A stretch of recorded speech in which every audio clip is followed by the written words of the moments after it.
জাতি মাটি ভেটিক ৰক্ষা কৰিব নোৱাৰা হিমন্ত বিশ্ব শৰ্মা নিপদ যাওক ৰাইজৰ হাও লাগিবই ৰাইজৰ হাও লাগিবই ইনকলাব জিন্দাবাদ চাওক এতিয়া ইলেকশ্যনৰ বতৰ শদিয়াৰ পৰা ধুবুৰীলৈকে উজনি নামনি হিমন্ত বিশ্ব শৰ্মা ডাঙৰীয়াকে ধৰি অসমৰ প্ৰতিগৰাকী মন্ত্ৰী বিধায়কে বিজেপি নেতাই আনকি কেন্দ্ৰীয় নেতাসকলো আহি মুখত আখৈ ফুটা দি ফুটিছে খিলঞ্জীয়া জাতি মাটি ভেটি ডিঙিত গামোচা আৰু কেন্দ্ৰীয় নেতাবিলাক নৰেন্দ্ৰ মোদী অমিত শ্বাহেও আহি মুখত ফুটাই নুফুটাই জয় আই অসম কিন্তু আচলতে খিলঞ্জীয়া মানুহ অসমত কেনেকৈ আছে আজি তাৰ জীয়া ছবিখন আমাৰ শিলহাকুৰ বুকুত এই মুহূৰ্তটো স্পষ্ট হৈ আছে যিখন চৰকাৰে জাতি মাটিৰ ভেটি কথা কৈছিলে খিলঞ্জীয়াক মাটিৰ অধিকাৰ প্ৰদান কৰাৰ কথা কৈছিলে বাৰে বাৰে কৈছিলে যে আমি খিলঞ্জীয়া মানুহৰ ভাগ্য সলনি কৰি দিবৰ কাৰণে বিজেপিয়ে অসমত চৰকাৰ গঠন কৰিম আমাক এবাৰ আপোনালোকে ভোট দিয়ক কিন্তু ভোট লোৱাৰ পাছত আজিৰ শিলহাকুৰ বুকুত বছৰ বছৰ ধৰি বসবাস কৰি থকা 1203টাকৈ পৰিয়ালক তেওঁলোকক মাটি কাঢ়ি ল'লে ঘৰ কাঢ়ি ল'লে তেওঁলোকৰ সপোনৰ ঘৰখন খুপি খুপি কষ্ট উপাৰ্জিত ধনেৰে কোনোবাই যদি ৰিক্সা চলাই বনাইছিলে কোনোবাই 3rd গ্ৰেড 4th গ্ৰেডৰ চাকৰি কৰি কষ্ট কৰি বনাইছিলে কোনোবাই লোকৰ ঘৰত হাজিৰা কৰি বনাইছিলে সকলো খিলঞ্জীয়া মানুহ কাৰোবাৰ যদি লখিমপুৰত বানপীড়িত অঞ্চলৰ পৰা ঘৰ মাটি হেৰুৱাই ইয়ালৈ কামৰ সন্ধানত আহিছিলে কোনোবাই বন্যপ্ৰাণী উপদ্ৰৱ সহ্য কৰিব নোৱাৰি আহিছিলে কোনোবাই খুপি খুপি এটা চাকৰি কৰি কষ্ট উপাৰ্জিত ধনেৰে এখন সপোনৰ ঘৰ বনাইছিলে কিয় বনাইছিলে সেই ঘৰবিলাক বনাবৰ কাৰণে চৰকাৰে অনুমতি দিছিলে হল্ডিং নাম্বাৰ দিছিলে মুখ্যমন্ত্ৰীয়ে নিজে PWD মিনিষ্টাৰ দায়িত্বত থাকোঁতে ইয়াত ৰাস্তা চেংচন কৰি দিছিলে পূব শংকৰনগৰ ৰোড আপোনালোকে সকলোৱে জানে তাৰ পাছত কথা নাই বতৰা নাই সম্পূৰ্ণ বৈষম্যমূলক একেই শিলহাকুৰ পাৰত আজিৰ দিনটোতো জিঞ্জাৰ হোটেল থিয় হৈ আছে মালিক ৰতন টাটা হিমন্ত বিশ্ব শৰ্মাৰ খিলঞ্জীয়াৰ ডিক্সনেৰীত ৰতন টাটা হৈছে খিলঞ্জীয়া আজি আপোনালোকে বলক শিলহাকুৰ বুকুত মেইন খুঁটাটো থিয় হৈ আছে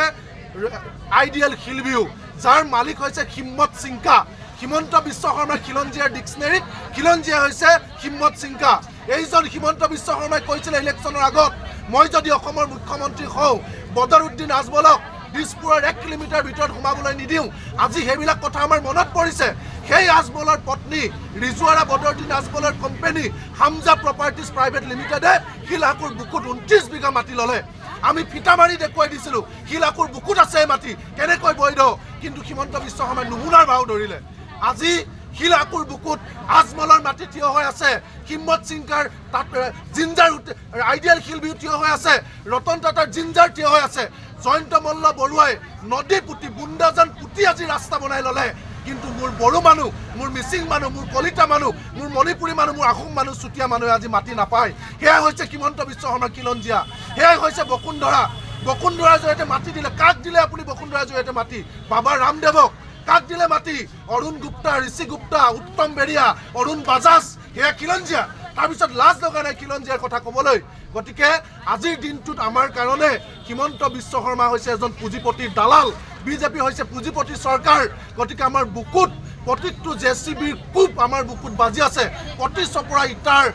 শব্দ আজি আমাৰ কাণত বাজি আছে তেনেকৈ 2টা বছৰ মানুহে গছৰ তল ৰাস্তা গোহালি বাৰান্দাত কটাইছে কিন্তু হিমন্ত বিশ্ব শৰ্মা চৰকাৰে এক মুহূৰ্তৰ কাৰণে এটা খবৰ নললে গতিকে আমি হিমন্ত বিশ্ব শৰ্মা চৰকাৰক শেষবাৰৰ কাৰণে কৈছোঁ অহা 7 মেত লোকসভা নিৰ্বাচন এতিয়াও সময় আছে যদি আপোনাক গুৱাহাটীবাসীৰ ভোট লাগে যদি খিলঞ্জীয়া মানুহৰ হাও নালাগে খিলঞ্জীয়া মানুহৰ বুকুৰ হাৱে যদি ব্ৰহ্মপুত্ৰত বিজেপিক দলিয়াই দিব নালাগে 7 মেৰ আগত আমাৰ লগত কথা পাতক হয়নে নহয় ৰাইজ 7 মেৰ আগত কালিলৈ আপুনি পাথৰ কুঁৱাৰীলৈ আহিব আমি ইয়াতে আছোঁ আমি শিলহাকুৰ বুকুত আছোঁ কাইলৈ আপুনি শিলহাকুলৈ আহিব আমাৰ লগত কথা পাতক আমি এতিয়াও ৰৈ আছোঁ 7 মেৰ আগত আপুনি কথা পাতি আমাৰ পুনৰ সংস্থাপনৰ বিষয়টো মীমাংসা কৰক অন্যথা শিলহাকুৰ মানুহতকৈ ভয়ানক মানুহ আপোনাৰ কাৰণে কোনো নহ'ব এই কথাটো আমি স্পষ্টভাৱে সকীয়াই দিছোঁ যি ভাষাৰে আপুনি বুজি পায়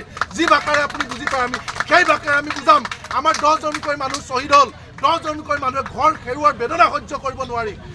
এইসকল মানুহ অকালতে মৃত্যুবৰণ কৰিছে আধা বয়সত মৃত্যুবৰণ কৰিলে কম বয়সীয়া মানুহে মৃত্যুবৰণ কৰিছে ঘৰ হেৰুৱাৰ বেদনাত কিন্তু আপুনি এই বেদনা বুজা নাই গতিকে আমি 7 মেৰ আগত শেষবাৰৰ কাৰণে আপোনাক কৈছোঁ 7 মেৰ আগত কথা পাতক অন্যথা শিলহাকুৰ মানুহৰ হাৱে পাপে আপোনাক মুখ্যমন্ত্ৰী আসনৰ পৰা চুচুৰাই তলত নমাই দিব এই কথাটো আমি আপোনাক সকীয়াই দিওঁ এতিয়ালৈকে চাওক আমি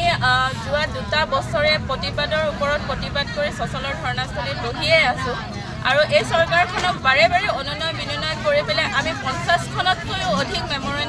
পাছতো এই চৰকাৰে কোনো ধৰণৰ আলোচনাত আমাৰ লগত বহা নাই আৰু আলোচনাত তেওঁ বাৰে বাৰে কৈ আছে শিলশাকুৰ যি উচ্ছেদ হৈছে আমি